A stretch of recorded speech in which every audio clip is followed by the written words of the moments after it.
Para quem não me conhece, meu nome é Marlos Nogueira. Minha carreira foi sendo conduzida para uma atuação na área de fusões e aquisições e sempre ligada a alguma dessas palavras, né? Então, sinergia, que é uma coisa que se discute muito nesse ambiente de fusões e aquisições, né? O que que se ganha com a aquisição de uma empresa, a força dos compradores no mercado. Então, às vezes você quer vender uma empresa e não tem comprador, e às vezes você quer comprar uma empresa e não tem empresa para ser vendida. Então, tem sempre esse jogo entre compradores e vendedores, né? Você vê também essa palavra sempre utilizada, né? Due diligence, que é um procedimento de investigação para mensurar os riscos que aquela empresa traz para o comprador, também para conferir os ativos, para checar se os ativos da empresa são aqueles mesmos. Então, esse é o ambiente de fusões e aquisições, né? Esse é o universo de fusões e aquisições. Eu queria conversar um pouquinho sobre o processo de fusões e aquisições. Fusões e aquisições, do termo em inglês mergers and acquisition, a gente importa os termos americanizados, né? Porque lá fora eles fazem transações desde que a gente era bebê como país, né? Então, Inglaterra, Estados Unidos, então o mercado corporativo é muito mais desenvolvido naquelas regiões. E o Brasil, a partir principalmente das privatizações, ali pela década de 90, início dos anos 2000, começou a ter muito mais atividade de fusões e aquisições. Então, o nome ficou fusões e aquisições por conta do mergers and acquisitions, mas são dois elementos, né? Fusões, que na verdade significa alguma operação que envolva algum tipo de reorganização societária ou algum tipo de operação societária, e aquisições, que significa a compra de algum ativo, né? E normalmente esse ativo é a cota ou a ação da empresa, que pode ser uma cota ou uma ação emitida de forma primária, né? Um investidor coloca dinheiro dentro da empresa, que a gente chama de cash-in, ou pode ser uma emissão, uma aquisição secundária, né? Em que o vendedor, o dono daquela ação ou cota, vende para um comprador, então ele está vendendo a empresa como um todo, parcialmente, né? Então, só para fazer essa distinção, mas, em essência, essas operações acontecem obedecendo a um padrão. Não existe uma regulação para isso, não existe, ninguém disse que era para ser assim, mas a prática do mercado foi conduzindo a uma obediência de um certo processo operacional para se conduzir uma transação desse tipo, né? Então, se a gente puder pensar em etapas desse processo, a operação de compra e venda de empresa começa num primeiro passo, que é essencialmente a definição da estratégia.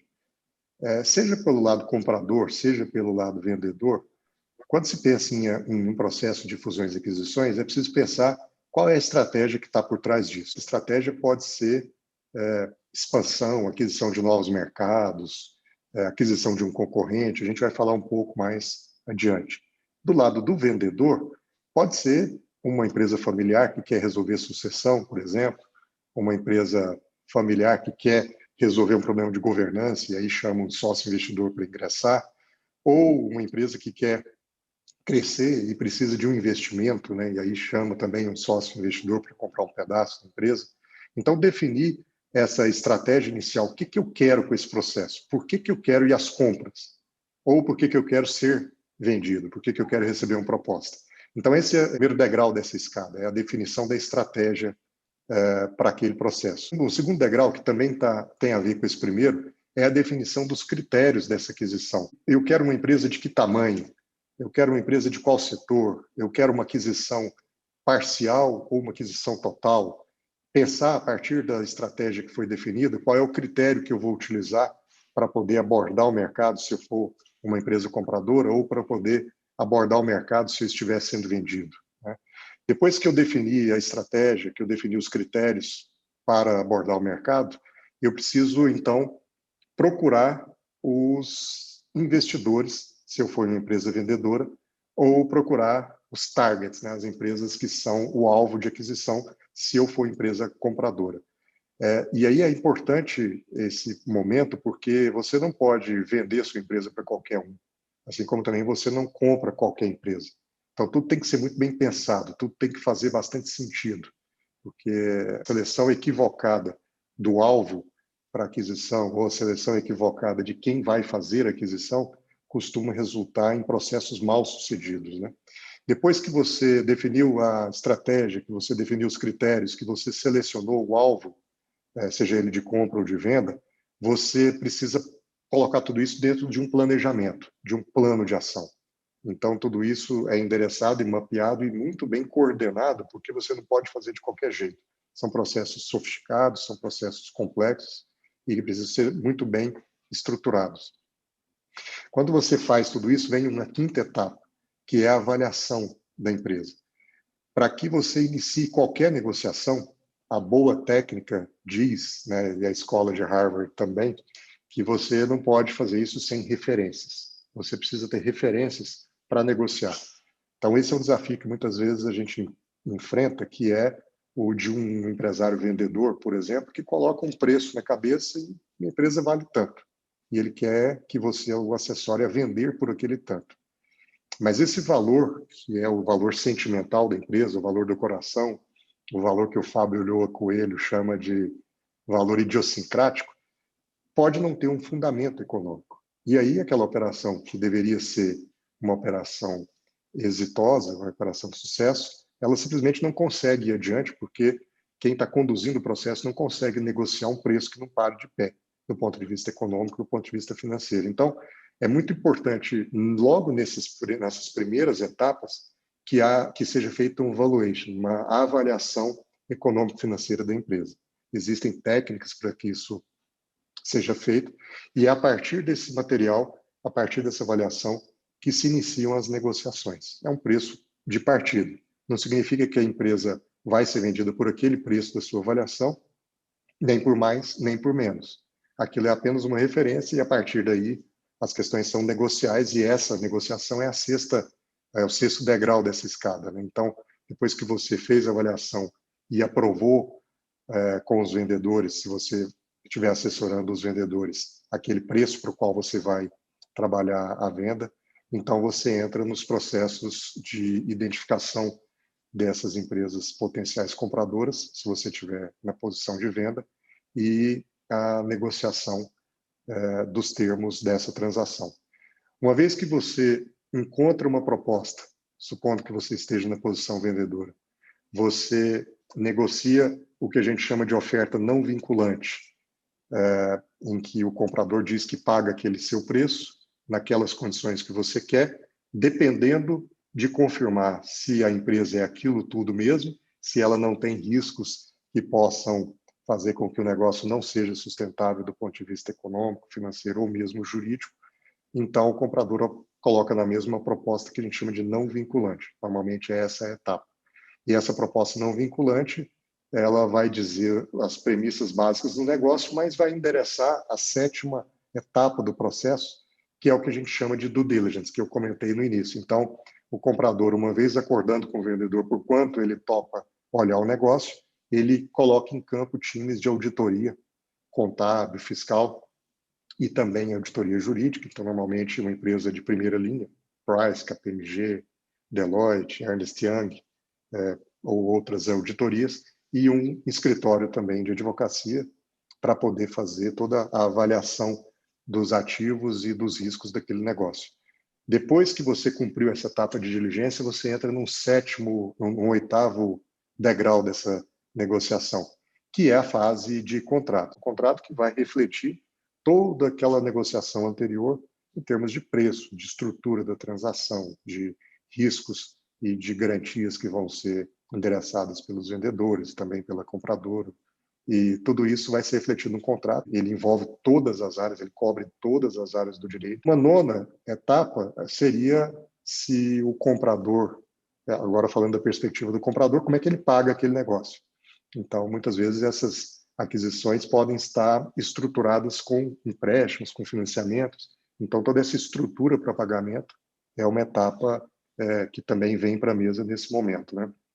E por fim, mas não somente, né, a fase de implementação da transação. Então, tudo que eu disse para vocês são são essas etapas aqui que estão postas aqui nesse desenho, né? A etapa de implementação é quando você, então, fez o contrato, pagou e a empresa compradora, então, toma posse daquele ativo e faz toda a integração daquela empresa dentro do seu grupo e começa, então, a operar aquele novo negócio, né? Então, em síntese, assim, dito de forma muito breve e rápida, o processo não varia muito disso aqui, sabe? Então, na fase inicial, aquela fase em que existe um processo preparatório interno da empresa, né, para poder saber como ela vai a mercado ser vendida, ou se for comprador, que tipo de empresa ela quer olhar. Então, toda essa etapa é extremamente importante ter uma assessoria. Não dá para o empresário fazer isso sozinho, não dá para a empresa compradora fazer isso sozinho. Então, dependendo do comprador, do porte, existem times internos para fazer, senão existem assessorias financeiras que fazem todo esse trabalho. Também a negociação, a auditoria, a due diligence, até a fase de contratos e a fase de fechamento, de implementação. Em linhas gerais, eu posso dizer que esse processo pode inverter de um jeito, de outro. Numa operação que a gente está agora, por exemplo, a gente queria muito travar essa operação, tanto do ponto de vista de comprador como de vendedor. Então, a gente antecipou o contrato para antes da diligência. A gente criou uma estrutura em que o contrato vai ser assinado e a diligência vai ser feita depois, e dependendo dos achados da diligência, o contrato não entra nessa fase final de implementação, o negócio simplesmente não acontece.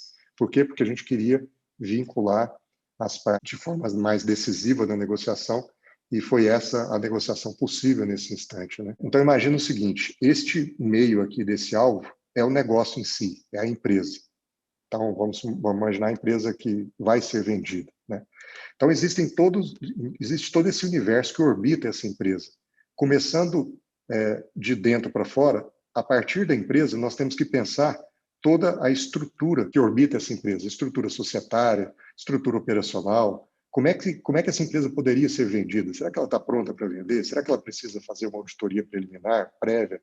Será que ela precisa endereçar algum tipo de risco que existe na empresa? Será que ela sobrevive a uma due diligence? Então, toda essa análise estrutural da empresa é muito importante já nas fases mais embrionárias da transação, né? Quando eu transbordo um pouquinho já para o ambiente da transação, entram aqueles estudos que eu comentei lá já iniciais, né? Então, aqui a gente já está olhando mais no processo em si. Então, são as análises de mercado, são as estruturas eventuais de financiamento, se a gente estiver falando de comprador, né? Então, como é que ele vai pagar aquela operação? Ele tem dinheiro em caixa para fazer a aquisição? Ou ele vai precisar se alavancar no mercado? Ele precisa emitir uma debênture? Como é que vai ser a estrutura de capital para financiamento dessa transação, né? Qual vai ser a estrutura da transação em si? Ela é uma aquisição total da empresa? Ela é uma aquisição parcial? Ela é uma mera injeção de capital, uma operação de cash-in? Tudo isso é discutido também nessa fase. São elaborados o que a gente chama de business plan, né? Então, são feitos estudos econômico-financeiros para poder avaliar qual é a vantagem dessa transação do ponto de vista de quem compra. Uma vez que ele compra aquela empresa, como é que aquele ativo se comporta lá dentro, né? E tudo isso orbitado por elementos que têm interface com essa estrutura. Por exemplo, como é que se dá, depois de uma aquisição, a questão concorrencial? Será que se A comprar B, ele fecha o mercado e aí o consumidor vai ser prejudicado porque não tem concorrência e os preços podem subir? Então, todo o mercado tem uma regulação concorrencial importante. No Brasil, o CAD faz isso, né? Se for empresa de capital aberto, existe toda uma questão regulatória de CVM, né? Que avalia a transação e que coloca travas e regulamentos importantes para serem cumpridos.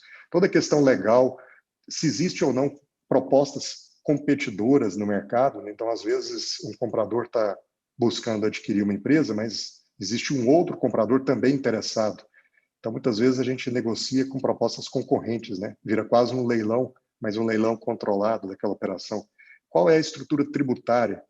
A estrutura da transação, a forma como eu faço a transação, ela é muito endereçada pela questão tributária, né? Como no Brasil nós temos um governo da boca grande, né?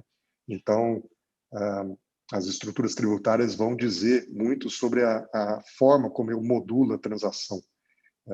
Então, alguma reorganização societária antes para poder capturar algum benefício fiscal, as questões do ágio na aquisição, que também é um tema muito importante nesse mercado, né? Como é que está a contabilidade da empresa? Como é que são as relações contratuais dessa empresa? Ela tem contratos com fornecedores, ela tem contratos com clientes, o próprio contrato da transação em si. Então, se a gente puder bater uma foto, esse é o universo que a gente entra quando está falando de M&A. Não é uma coisa simples, e vocês podem perceber que ela é multidisciplinar. Então, aqui não tem só direito envolvido. O direito conecta em alguns elementos, né? Mas você tem a ciência contábil, que informa bastante elementos na transação. Você tem as finanças, né? Analisando o business plan. Você tem também o pessoal de finanças, de economia, analisando as condições de mercado. Então, você tem, normalmente, trabalhos multidisciplinares acontecendo nesse tipo de processo, né?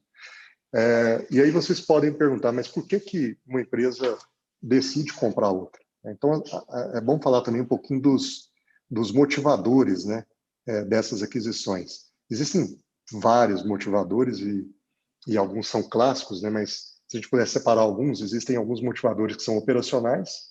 Então, por exemplo, a empresa compra outra porque ela quer ter uma economia de escala. O que é isso? Ela tem lá seus custos e ela tem uma certa receita. Ela consegue vender, ela tem um certo mercado. Na medida em que ela compra uma outra empresa também dentro daquele mercado, ela tem uma venda maior e, às vezes, ela consegue absorver aquela estrutura de custo da outra empresa dentro da estrutura que ela tem. Então, ela tem mais escala, e essa escala pode ser de produção também. Ela pode comprar uma outra empresa, porque essa outra empresa tem uma fábrica em que ela pode produzir alguns dos seus produtos. Então, são escalas, são elementos que a gente chama de sinergias, né, que são capturadas e que são motivos operacionais importantes. Ou ela pode adquirir porque ela quer ganhar mercado. Então, uma última operação que a gente fez, uma empresa de logística ela já está listada na Bolsa, quer abrir o capital em algum momento, mas ela não tinha operação nessa região do Centro-Oeste. Então, a gente vendeu uma empresa que opera aqui no Centro-Oeste para ela, e com isso ela ganhou esse mercado. Ou seja, mais barato do que montar uma operação aqui e construir todo o mercado, clientela, etc., é você comprar uma outra empresa. Então, toda essa conta tem que ser feita, né? Às vezes, um outro motivador operacional é quando você quer fazer o que a gente chama de integração vertical. Então, por exemplo, é uma empresa comprando o seu fornecedor. Ela quer integrar a cadeia, ela quer puxar esse fornecedor para dentro do seu próprio negócio. Isso também é um motivador. Os motivadores podem ser financeiros, por exemplo. Então, ela pode querer comprar porque ela quer ter vantagens no mercado de capitais. Uma vez que ela tem uma empresa maior, quer dizer, ela compra uma outra empresa e agora, então, as duas, elas faturam mais do que uma isoladamente, ela pode ter acesso a um IPO, a abrir o capital na bolsa, porque agora ela tem tamanho para isso, por exemplo. E aí acessar esse tipo de mercado que antes menor ela não acessaria. Ela pode ter benefícios fiscais. Então, muitas vezes, uma empresa adquire outra porque essa outra tem um incentivo fiscal. Na região Goiás acontece muito isso, né? Ou porque aquela empresa, ao ser adquirida, vai proporcionar à adquirente um ágio na aquisição. O ágio da aquisição é um incentivo fiscal ao adquirente, em que ele pode amortizar parte do preço, deduzindo da base de cálculo do imposto de renda e da contribuição social, observadas certas regras. Pode ser esse o motivador financeiro também, né? Ou então, uma empresa comprar outra porque quer vender depois. Nós fizemos uma transação recente na área de insumos agrícolas aqui, em que a gente vendeu uma empresa para outra e logo depois essa outra foi vendida para um grupo estrangeiro. Então, isso pode acontecer também. Ou então, a empresa quer diversificar os seus riscos. Ela só atua num determinado segmento, mas ela quer atuar em outro porque se esse segmento for mal, o outro estiver bom, eventualmente o grupo não sofre. Esse também é um motivador para uma operação de M&A, né? Uma outra vertical dessas motivações são motivações estratégicas, né? Então, às vezes a empresa pode querer adquirir uma outra empresa porque ela quer ter acesso a talentos, né? Então, às vezes ela quer comprar Por exemplo, startup acontece muito isso, né? Quem compra startup compra gente, não compra ativo. Startup tem ideia, ideia é capital intelectual. Isso tudo pode significar também um motivador para essas operações. Como é que é essa questão de avaliação da empresa, né? Então, nesse gráfico aqui, a gente consegue perceber isso, né? Imagina que você tem uma empresa, né? Sua empresa, ela tem um certo valor sozinha, né? Aí quando você fala, vou comprar uma outra empresa. Se você for comprar essa outra empresa tem que trazer o que eu chamei de sinergias, né? Lembra que eu disse? Então, ela tem que, por exemplo, você tem que, a partir dessa aquisição, ter agora não uma, mas duas fábricas. E essas duas fábricas vão te trazer algum ganho que uma sozinha não traria. Então, qual é a sinergia em termos de ativos, por exemplo? Ou alguma sinergia em termos, como eu disse, de capital intelectual, ou de operação, ou de estrutura de gestão. Então, quais são as sinergias que vão somar a minha empresa e fazer com que ela seja uma empresa melhor depois da aquisição? Ou mesmo sinergias financeiras. Às vezes a minha empresa está endividada, mas eu compro uma empresa que não tem dívida. Então, aquele balanço que eu compro permite com que eu consiga ter um refresco, né, na minha estrutura de capitais. Então, quando eu olho todos esses elementos, mais os custos que eu tenho para adquirir, eu preciso chegar nesta conta aqui, né? Quer dizer, uma empresa vendida, ela tem um valor sozinha. E, como eu disse, o negócio nem sempre sai pelo valuation dela, pela avaliação dela. A gente tem um preço que é pago, e às vezes essa negociação faz com que eu pague um pouco mais do que a mera avaliação daquela empresa. Só que o valor que eu pago não pode ser maior do que o valor que eu enxergo de sinergias que eu trago para dentro, porque senão eu não gero valor. Então, do ponto de vista de aquisição, se uma empresa compra outra pelo seu mero valor de avaliação, ela está trocando dinheiro. Ela fez um mau negócio porque ela não gerou valor. É assim, então, quando você vai comprar, por exemplo, um imóvel, você não compra o imóvel pelo preço que vale. Você normalmente compra se você conseguir um desconto, você conseguir gerar valor no outro dia. Então, tem que ser um negócio bom para quem vende, porque vendeu um pouquinho além, e aí por força da negociação, do que era a sua avaliação, mas tem que ser um negócio bom para quem compra. Porque se for pago um preço muito além, tanto do que vale, quanto das sinergias e do valor que é gerado, a empresa compradora fez um péssimo negócio. Então, a gente vê muito negócio mal feito por compras mal feitas, né? Assim como o inverso é verdadeiro. Você vê muitos negócios sendo vendidos, às vezes, por menos do que a avaliação. Então, ou o comprador está rasgando dinheiro, ou o vendedor está deixando dinheiro na mesa. Então, esse é um outro aspecto importante também que eu queria comentar, esse aspecto econômico das transações, né? A gente falar de M&A em 20 minutos, que seja, é impossível, né? Tem muito detalhe e isso vale horas e horas de conversa.